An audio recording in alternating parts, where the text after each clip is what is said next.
The suspect and founder of the anti-state capture death squad alliance, who was planning to assassinate 19 prominent personalities in South Africa, will be produced in a Johannesburg court.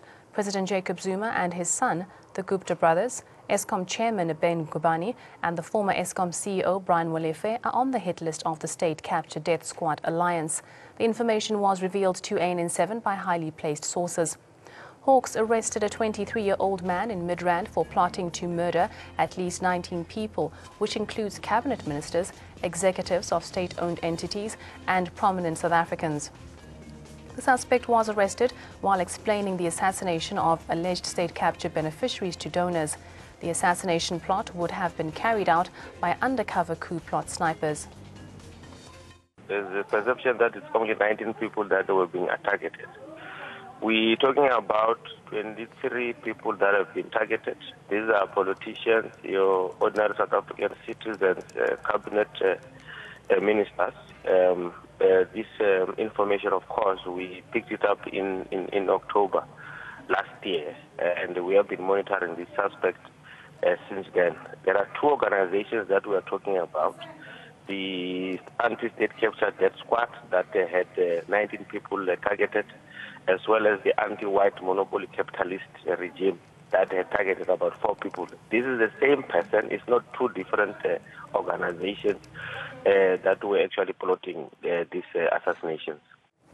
Sources revealed the sum of the names in the 23-year-old coup plotters list to ANN7. President Jacob Zuma's name features top of the hit list compiled by the so-called anti-state capture death squad alliance. The president's son is also on the list. All the Gupta brothers' names also feature prominently on the list of those to be assassinated.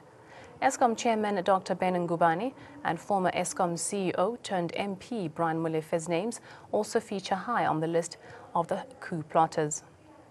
This is white monopoly capital. We are not at all surprised. We know that their modus operandi, one of the things they do is to try to organize so-called civil society, give it a lot of money, and then they also buy politicians, they buy members of parliament, and then they also organize assassinations.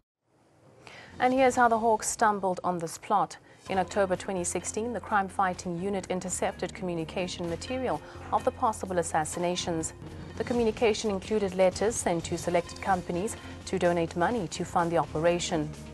A total amount of 114 million rands was solicited for the alleged clandestine operation. Another group called the anti-white monopoly capitalist regime was revealed during the Hawks investigation.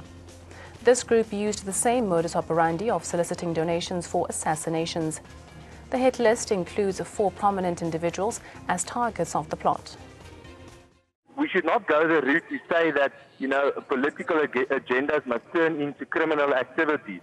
We should keep these two apart. We have the Constitution, and as already said, it's criminal, and we do not agree with the situation or what this group is actually planning. Some key questions that emerge out of this plot are as follows.